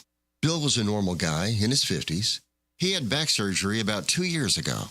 Bill was in a lot of pain. He dealt with his pain by taking the Percocets his doctor prescribed for him. Bill took more and more and more of them to help with the pain, until one day the prescriptions weren't enough to get rid of Bill's pain. Then one day Bill found someone to help him get rid of the pain with illegal drugs he didn't need a prescription for. Fast forward to today. Bill lost his job and his family.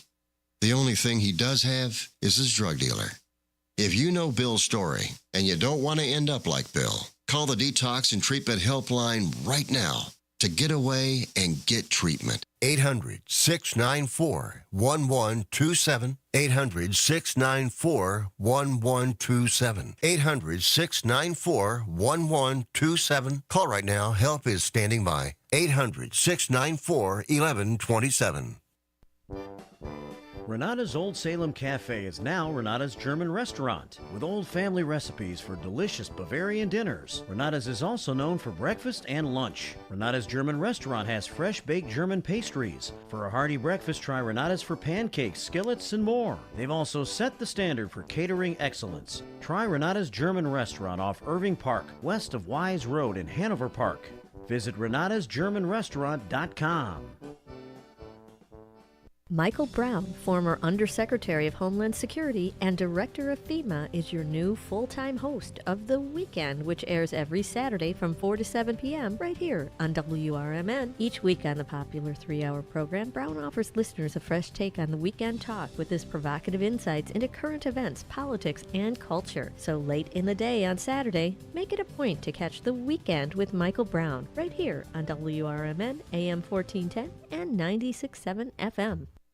WRMN has been serving Elgin and the Fox Valley for 75 years, featuring a combination of local news, information, and entertainment in the mornings, followed by the radio shopping show for 5 hours each weekday. The first shift with Marky B starts your morning at 6 a.m., and it's always fun when Larry Jones is a part of the show. Maybe we need to get a radio intern in to help. Maybe so. Somebody that you won't have to pay and you can treat them tough. I can haze them. Can't haze. You'll get fired. Remember that guy from Northwestern? Yeah. Gone. Did he really do it? You don't have to really do it. If somebody says you did, yeah, good enough. Maybe I'm going to accuse you of hazing me. I don't have to prove it. And then there will be a lot of people that come out of the and say that say, I also hazed I him. remember when Mark hazed me. I've been hazed. Mark hazed me back in 2012. 2012. I remember in Memphis one time. He was really mean to me. It's first shift fun and information in the morning, combined with the radio shopping show to save you money. And you get it right here on WRMN AM 1410, WRMN 1410 Radio on Facebook, and WRMN1410.com. Ever take your car through the auto emissions lane only to experience the sinking feeling that your car has failed the test? Don't fret. Let Meineke at 376 Sundown in South Elgin fix the problem for you. Meineke's mechanics will determine the exact problem with your vehicle and suggest necessary repairs with Meineke's diagnostic service. Pass that test with help from the trained Meineke technicians. Call today for your appointment. 847-888-9644. That's 847-888-9644.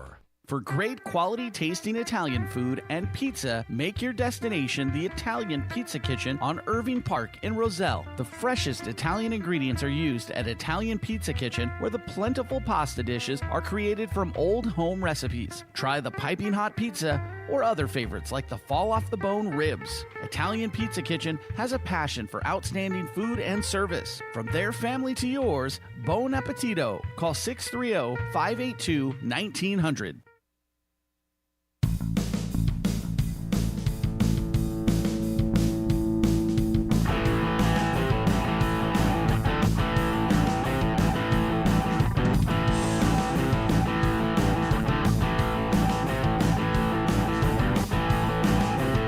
Welcome back to WRMN 1410. You are listening to Out to Lunch with WRMN. Take WRMN out to lunch with you. And I'm not just talking about the website. I'm not just talking about the app. I'm not just talking about the dial where you go and you drive out to lunch and everything else. I am talking about the gift certificates that are out there for all of the different wonderful restaurants and places that we have provided for you from that website, WRMN 1410. Take us out to lunch with you. I know how it is when you're like, oh man, you know what? That $15 cheeseburger, do I really need to go out and get that thing and do all of that? What if I can turn around and help you with that $15 cheeseburger and turn that cheeseburger magically into a $6 cheeseburger? An $8 cheeseburger may even be better too. And that is what we do at WRMN 1410. Without further ado, I'll go ahead and give you the quick daily deals again. So I've got it right. I've got it right now. Thank you, Ron, for helping me put that together. So what happens is if you spend $10, you get the next 3 items at a 50% markdown. That's what we're doing. So you spend the $10 first, and then once you hit that $10, you go ahead and I'll give you 50% off of the next 3 items as we go. Go ahead and give me a call, Studio 14-847-931-1410. That's right. That's where we go. Hey, man, you got a delivery? That's great. You might have somebody back that direction. Yeah. Thank you very much. See, we got lunch coming in here. That's fantastic. Lunch over to be able to pull it together. And what we've got for lunch, out to lunch, that's, of course, we've got the amazing Bendemonium Boquest. Thank you, sir, for being here with me today. Hey, man. Yeah, absolute pleasure to be on again, working from the home office. And, yeah, just chilling, having a great day. You know what? I'm enjoying the flurries. I'll say it.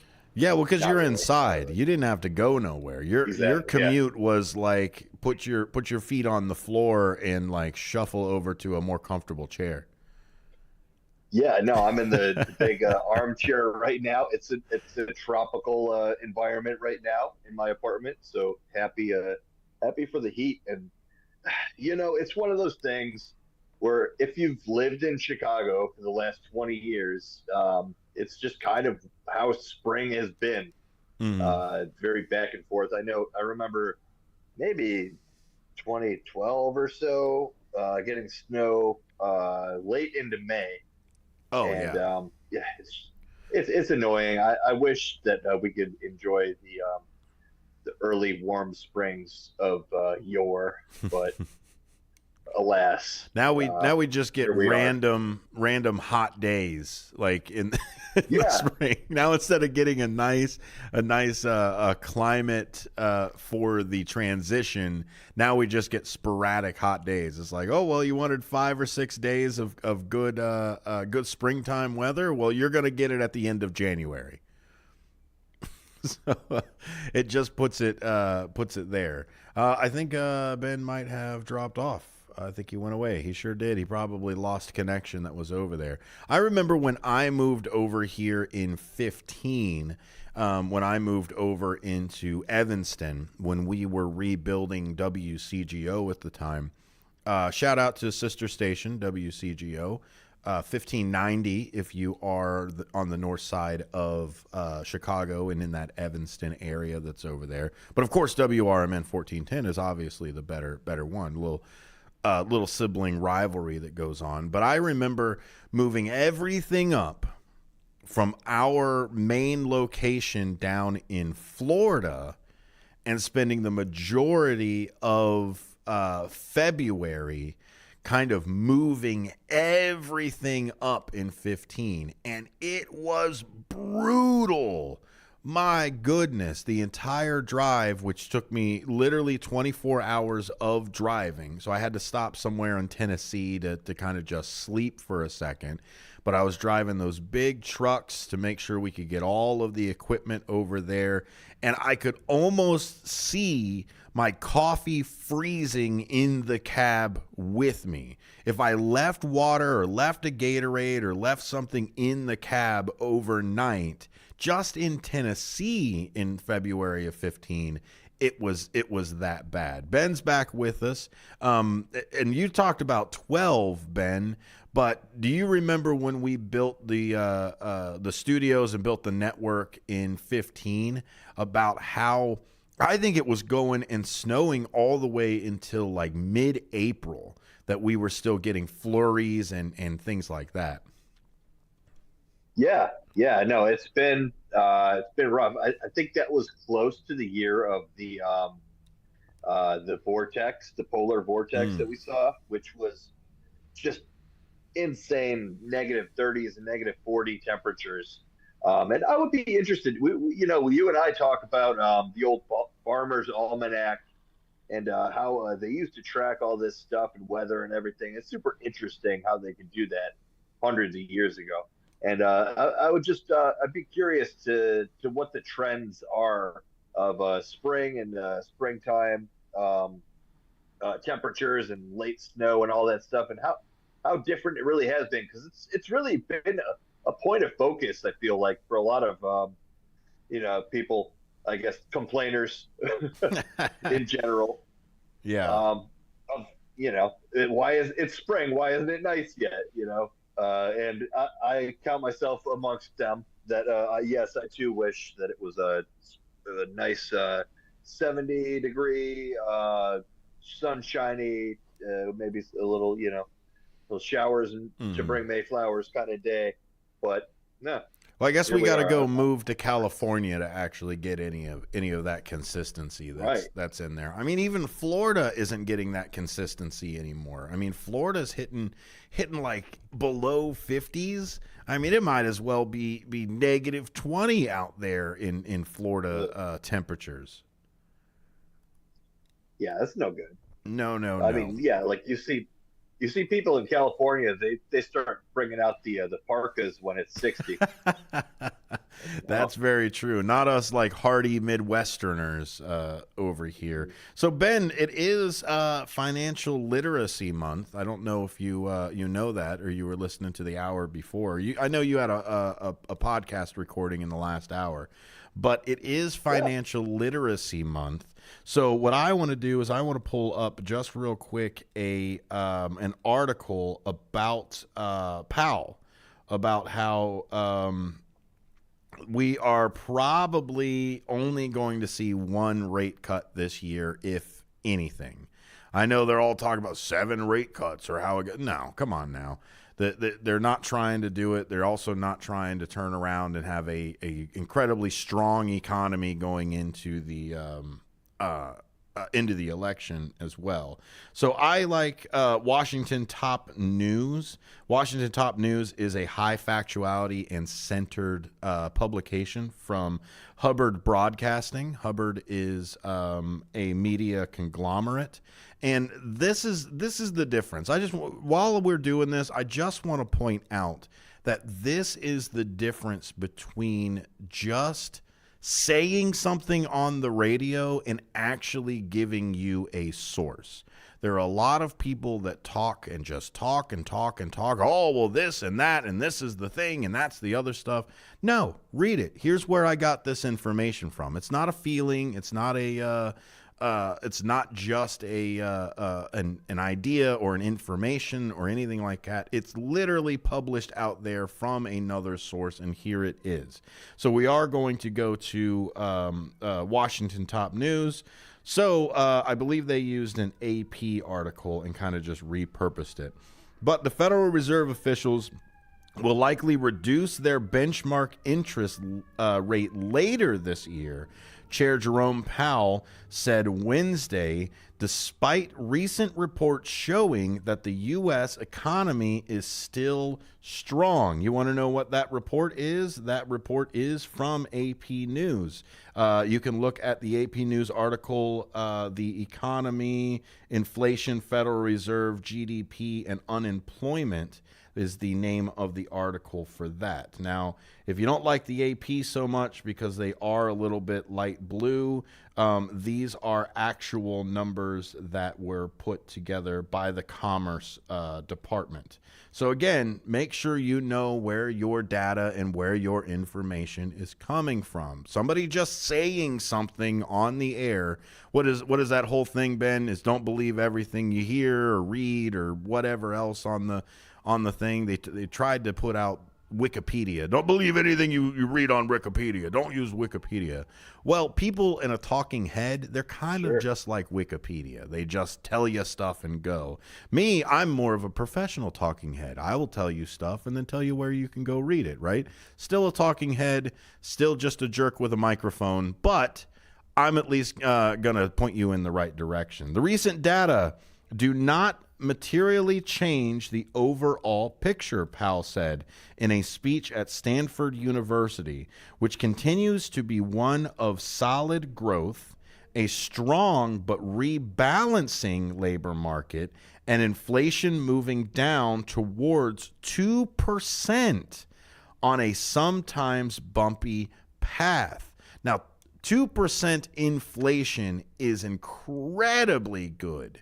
Because this is the thing, and I know people are going to yell at me about it, Ben, but inflation is there. Inflation is built into the system. Sorry, things always go up. Prices always go up. It's just the way that it is. So, Ben, what I want to do is I want to talk to you a little bit about, is this predictable?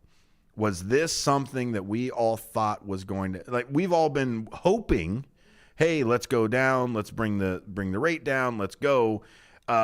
Did you think that this was even going to happen in an election season anyway, let alone one? But I think rumors were going around that we might have 7 different ones this year, which is absolutely insane. 1, maybe 2, but come on. We all thought at least 1 was going to happen in the next, 6 months back during the winter. Yeah, it's just crazy how much that everything's manipulated, at least from the frame of the media end of it. Like, obviously this kind of stuff, yeah, it's going to happen, and during an election cycle it's probably the most that we're prone to the changes and everything happening. So yeah, I'd say it is somewhat predictable, and I'm just hoping that it's a good thing and at least lends itself to helping people make money or hold on to what they got, and just kind of figure stuff out, because it's been rough. It's been rough since COVID for everybody, and what COVID showed me, or at least financially, as a, I guess, just an idea of how the market moves or can move, is that it's very manipulated. It's all fake, basically. not necessarily that much, but I mean, people could be helped a lot more than they are being helped, and I think,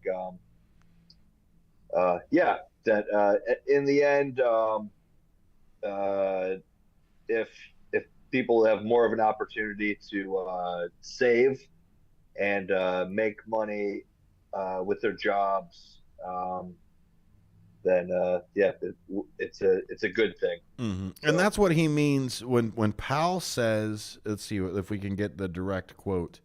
When Powell turns around and says a strong but rebalancing labor market, what's happening is there's this thing that some people tried to put out there of this wage inflation, right? Like, sorry, if you are a wage worker, you want it to go up. That's just the way it is. Things get more expensive, so then you turn around and say, okay, boss, I need to get paid more because things are more expensive, right? It's a following report instead of the leading report. The leading report is prices are going up. That's usually, it's always happening anyway. We just didn't expect it to go up so largely. You talk about the pandemic side of it. You talk about with just that alone, we had a bunch of just distribution problems that happened. Then you turn around and say the entire Suez Canal was blocked by a couple days. So all of that all coming together, along with the breadbasket of the of Europe getting invaded by Russia. Now we've got even more added to everything. So inflation was going up a lot faster than it normally does.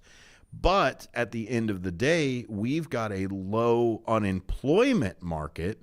And therefore, with that, you as a wage employee, Marx calls it the proletariat, the person that can only give their time, a wage type of thing. Oh, goodness. So that wage side of it that goes, we want that to go up. Problem is, if that goes up too fast, then you're back to the inflation cycle that goes. It will always go up. Sorry, it just does. I don't know what else to tell you. When it goes down in a deflation, we are in a recession. And that's why they wanted to lower those rates, those rates that were there, because they needed to actually cool that inflation. Otherwise, it was going to go even higher than when it went to the teens and possibly 20s. It was going to go up into like the 40s or so as it went. So now that inflation has been low for the last couple of months, now they're starting to talk about, okay, now is it time to actually have some of this easing. So with that, we can look at the U.S. economy from the AP. The U.S. economy grew at a robust 3.2 annual pace from October through December. So that's a 3.2 annual pace, but only across a couple of months. A lot of that, of course, is through consumer spending. What is happening between October and December? All the holidays. People are spending and going. I believe it's 70%. Let me look. Yes. Consumer spending, which accounts for about 70% of the U.S. economic activity, grew at a 3% annual pace, and I think that was the driver. The economy overall for 23 grew 2.5, which topped the 1.9 growth in 22. Ben, if our economy is so hot, why are people still complaining about prices, man? Oh man, well, I think you were talking about it earlier. Is that wages aren't keeping up. So, yeah. I mean, basically, people are still not getting paid, keeping up with the pace of inflation. So that'll mess up a lot. Yeah, I think in general, and yeah, just it's harder to.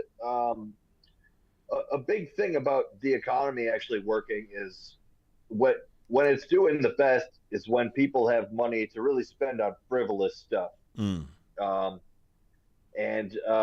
it's just always an indicator and things like that. And because of the things that people need being astronomically priced, basically because, frankly, companies understand the leverage that they hold when pricing needs. The economy is not going to do as it's not going to be as robust and a good well performing as in those times when people are able to afford the necessities in their life and also have money to go out to lunch, for example, or buy a couple show DVD box sets that you like, or Blu-ray, get your Blu-ray collection started again. Whatever, what have you? Exactly. I'm not going to tell you that your grocery store bill did not go up. I'm not going to tell you that. It did. But your grocery store bill always goes up. I don't know if you've noticed, it always does. Little bit by little bit, and we didn't like it when it went up really quick. It does take time to get here. I'm hoping to buy a house soon, so I hope Powell gets off his butt and says, hey, baby, we should start dropping these things. You're listening to Out to Lunch, WRMN 1410. We got one more segment coming up. U.S. economy, Department of Commerce puts out, driven by consumer and government spending, private investment, and exports, U.S. gross domestic product grew an annual rate of 3.2 in the fourth quarter. We'll be right back. Everyone has a community to lean on. A neighborhood, school, kids' teams, where you worship, work out, or any other place or group where you choose to belong. Communities can provide support when you need it, and even when you don't know you do. Like when it comes to preventing underage drinking and other substance use. You've talked with your kids and shared clear expectations, but you're not with them every minute. Your community members, friends and relatives, teachers and coaches, faith leaders, and other important adults in your kids' lives can be your eyes, ears, and a supportive influence when you're not around, reinforcing your messages with your kids and alerting you to warning signs of underage drinking or other substance use. So talk with your kids about these issues and involve the members of your community to help keep your kids safe. Because when you talk, they hear you.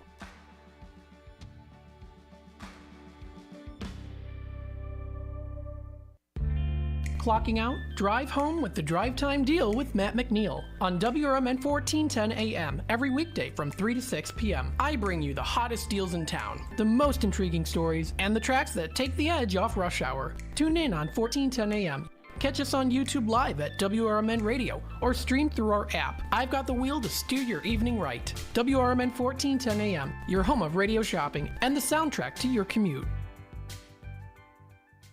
Rise and shine, Fox Valley listeners. It's time to kickstart your day with First Shift with Marky B on WRMN 1410 AM.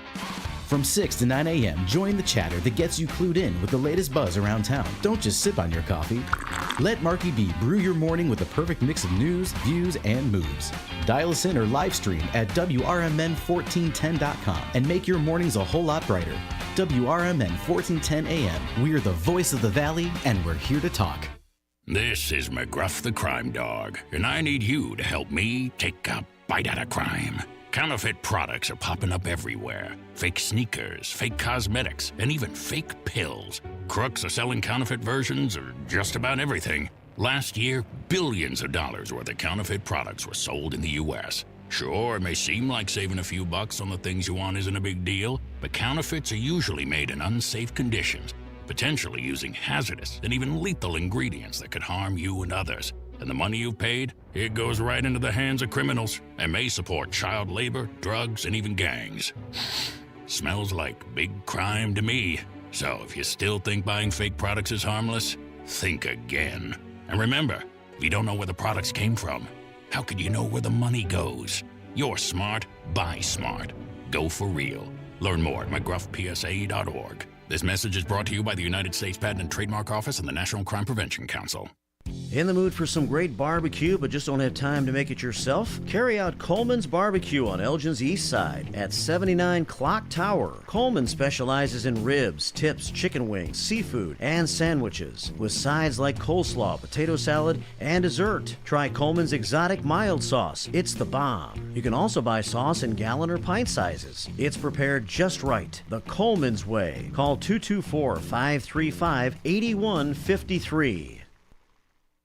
In the middle of the night, everything will be all right if you listen to Coast to Coast right here on WRMN, 7 days a week from midnight to 5 a.m. Each night on Coast to Coast, listeners are captivated by George Noory with discussions on news and current events, conspiracy theories, UFOs, life after death, and all things curious and unexplained. Coast to Coast, every night, midnight to 5 a.m. right here on WRMN AM 1410 and 96.7 FM.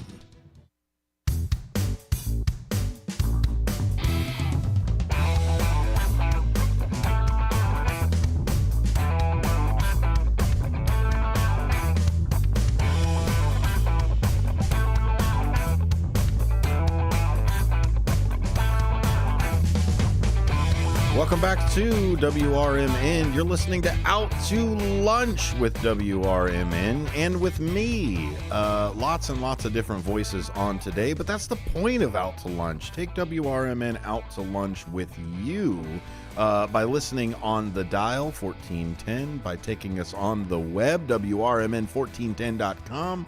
Of course, the YouTube Live that's coming through as well. We've got an app. There's an app or two out there, both on Google and Apple for it. And then you can always tell your smart speaker, just say, hey, smart speaker, play WRMN, and it will find a place that we play, and it will be there. Ben, we're going into Florida. First thing I want to do is West Palm Beach, just to kind of tie the whole thing together. But you talk about the Dollar Tree, right? The Dollar Tree announced over the costs will rise at over 3,000 locations nationwide. This is from West Palm Beach WPTV, where they went around and actually asked some shoppers. Shoppers at the Dollar Tree in West Palm Beach, Florida, say they are disappointed about the price hikes. If it were really going up to like $7, that'd be too much. I'd rather just get everything at Walmart, says Scott Kolak, a Dollar Tree regular. Is that the way it is, man? Let's look at the Dollar Tree. If you like, that's the issue with, or that's, I guess, the purpose of capitalism is that competition. If one price goes up and you can find it cheaper at another place, go and buy it at that cheaper price, so it can actually regulate the prices. How do you feel about Dollar Tree, single Dollar Tree, not $7 Tree, going up to and raising these prices? It's not a good look. Like, your name is Dollar Tree. Do the dollar thing. Like, come on.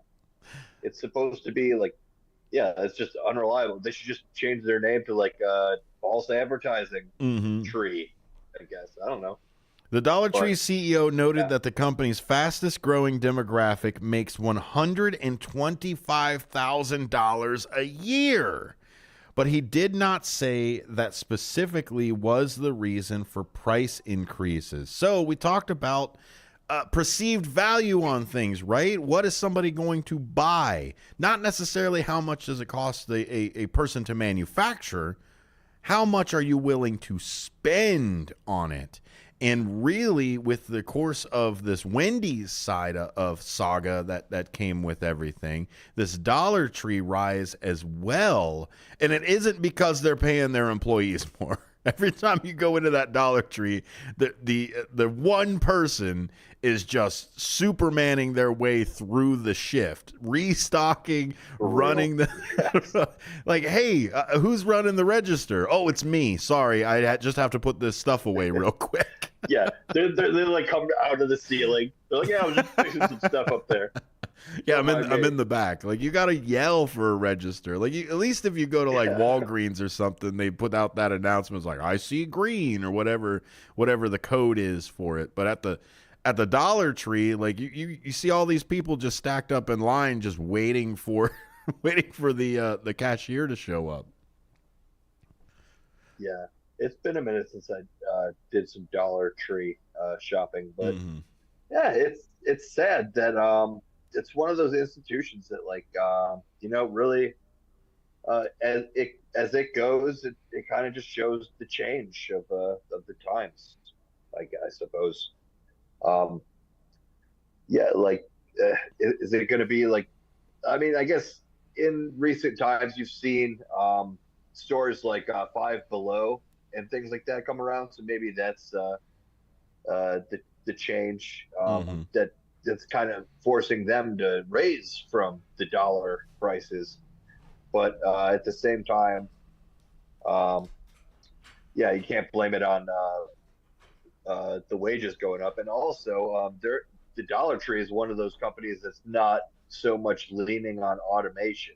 You don't see self-checkouts because, I don't know, for whatever reason. But that's always kind of the argument against, the wage inflation, as they say, is that everything's going to become automated from there. Wow. Or, is that the worst thing? It stinks for people who had those jobs, but I mean, well, and that's the way it goes. Is technology is going to replace us all eventually. So here's what I've got too. The way to all be productive. Yeah, it would be nice to figure a way if everyone could be productive. Everybody have a job of some sort. Now we have machines that can paint pictures for us instead. Like no, the machines are, like, I saw a tweet the other day that said that, like, the machines aren't supposed to, like, paint drawings and write books for us. That's what we're supposed to do. I want a robot and a machine that does my laundry and so that I could go out and paint things and be part of it. To wrap up with the Florida stuff, I've got one interesting one. You've seen Joe Dirt before, right? So comes out of rawstory.com. NASA said Tuesday it was analyzing an object that crashed from the sky into a Florida man's home, which could well be a piece of debris jettisoned from the International Space Station. You can only imagine the things that are jettisoned from the International Space Station. It's not a satellite. It's not a wrench. It's not a thing. What do you jettison in an aircraft or an International Space Station?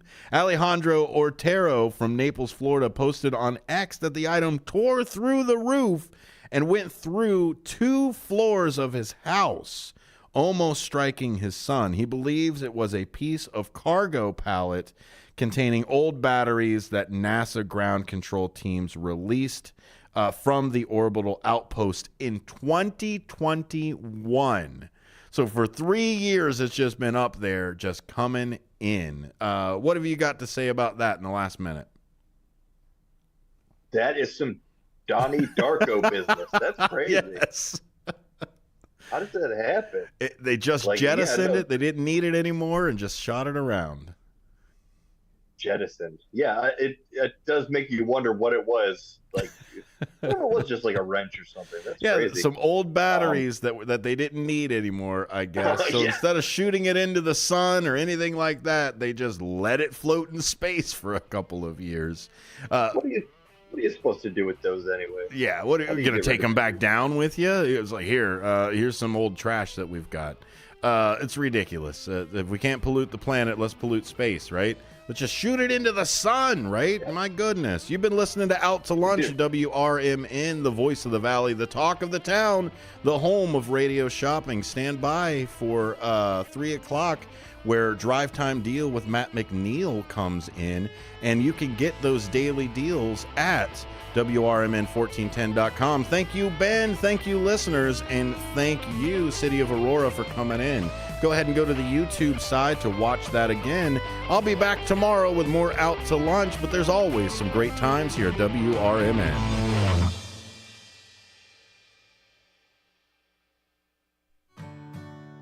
Here at WRMN Radio, we try to connect with the community and discuss important issues, like our current mental health crisis. Here's Lori